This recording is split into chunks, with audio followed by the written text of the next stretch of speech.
நாட்டுல எளிய மக்களுக்கு கல்வி மறுக்கப்பட்ட காலத்துல அது எல்லாருக்கும் கிடைக்கணுங்கிற சமத்துவ போராட்டத்தை முன்னெடுத்தாங்க நம்ம திராவிட தலைவர்கள். அதோட பலன் இன்னைக்கு நாம எல்லாரும் பட்டதாரிகளாவும் கல்வி அறிவு பெற்ற முன்னேறிய சமூகமாவும் மாறி இருக்கோம். அப்படி நாம போராடி பெற்ற கல்வியின் மூலமா உயர்ந்த ஒரு மனிதரோட கதை தான் இது. ஒரு கதை சொல்லட்டுமா சார்?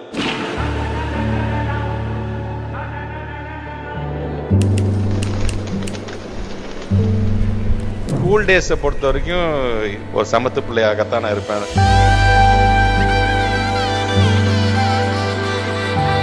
காக்கி பேண்ட், ஒயிட் ஷர்ட் படி அது ஸ்கூல் யூனிஃபார்ம் இருந்தது.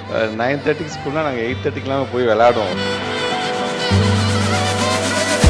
படிப்பு விளையாட்டு ரெண்டுலயும் சுட்டியா சுறுசுறுப்போட பள்ளி படிப்பை முடிச்ச இவருக்கு தான் ஒரு ஐடி என்ஜினியர் ஆகணும்னு கனவு. அது அவரு அம்மாவோட கனவும் கூட.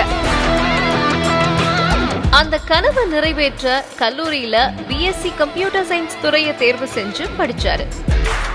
இளநிலை படிப்போட MCA முதுநிலை பட்டமும் படிச்சு முடிச்சாரு. அவரு நினைச்சது போலவே ஐடி துறையில அவருக்கு வேலையும் கிடைச்சது. சுமார் 10 ஆண்டுகள் ஐடி துறை சார்ந்த திறன்களையும் அனுபவத்தையும் வளர்த்துக்கிட்டாரு.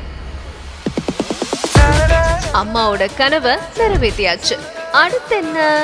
அவர் மனசுக்குள்ள இன்னொரு கனவும் விருப்பமும் இருந்தது. தன்னோட தாத்தா புரவலர் அன்பில் தர்மலிங்கம், அப்பா அன்பில் பொய்யாமொழிய போல சமூக அக்கறையோட மக்கள் பணி செய்யும் திராவிட இயக்க தொண்டராகணுங்கிறது விருப்பம். முத்தமிழறிஞர் கலைஞர் அன்பில் தர்மலிங்கம், முதலமைச்சர் மு.க. ஸ்டாலின் அன்பில் பொய்யாமொழி, இவர்களோட தொடர்ச்சியா அடுத்த தலைமுறை நட்பா தொடர்ந்துச்சு.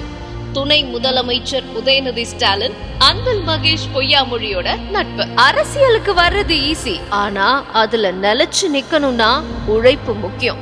அயராத உழைப்பு, ஓயாத ஓட்டம், மக்கள் கிட்ட நல்ல பேரு, இதையெல்லாம் சம்பாதிச்ச அவருக்கு கிடைச்ச மாபெரும் பரிசு 2016 சட்டமன்ற தேர்தல்ல திருச்சி திருவரம்பூர் தொகுதியில போட்டியிட முத்தமிழறிஞர் கலைஞர் கொடுத்த முதல் வாய்ப்பு. கழக தொண்டரா களப்பணியாற்றின அவருக்கு மக்கள் கொடுத்த மிகப்பெரிய வாய்ப்பு MLAங்கிற பொறுப்பு. போட்டியிட்ட முதல் தேர்தலையே வெற்றி வாகை சூடினாரு அன்பில் மகேஷ் பொய்யாமொழி. அந்த 5 வருஷத்துல எதிர்கட்சி MLAவா இருந்தாலும் தன்னால முடிஞ்ச அளவுக்கு தொகுதி மக்களுக்காக உழைச்சாரு. அவருடைய உழைப்புக்கு மற்றொரு அங்கீகாரமா 2021 சட்டமன்ற தேர்தல்ல அதே திருவரம்பூர் தொகுதியில போட்டியிடுறதுக்கான வாய்ப்பு கொடுத்தாரு கழக தலைவர் மு.க. ஸ்டாலின் அவர்கள். இந்த தேர்தல்ல திராவிட முன்னேற்ற கழகம் மாபெரும் வெற்றி பெற்று ஆட்சிக்கு வந்தது. கழக தலைவர் மு.க. ஸ்டாலின் அவர்கள் முதலமைச்சரா பொறுப்பேற்றார்.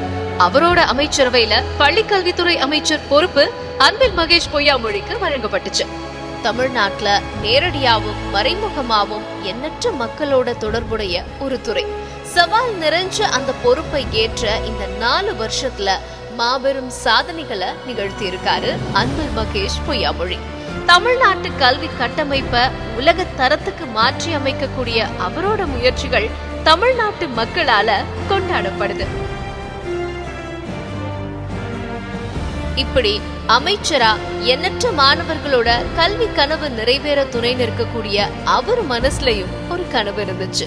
அது முதுநிலை பட்டப்படிப்பு மட்டும் போதாது, இன்னும் தன்னோட கல்வி பயணத்தை தொடரணுங்கிற கனவு. 2021 தேசிய கல்லூரியில முனைவர் பட்ட ஆய்வை தொடங்கினார்.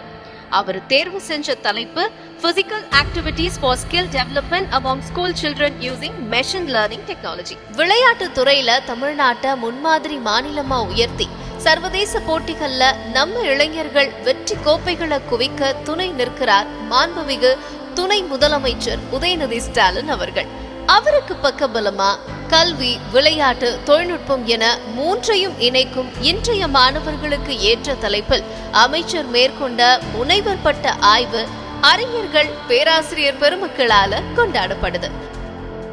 இதோ முனைவர் பட்ட ஆய்வேட்டினை சமர்ப்பித்து அமைச்சர் அன்பில் மகேஷ் பொய்யாமொழி முனைவர் அன்பில் மகேஷ் பொய்யாமொழியாக கல்வியில் முத்திரை பதிச்சிருக்காரு. 2021-26 ஆட்சி காலத்துல அமைச்சரவை பொறுப்புல இருந்தபடியே கல்வியில இந்த சாதனையை படைத்த ஒரே அமைச்சர் எனும் பெரும் புகழ அடைஞ்சிருக்காரு.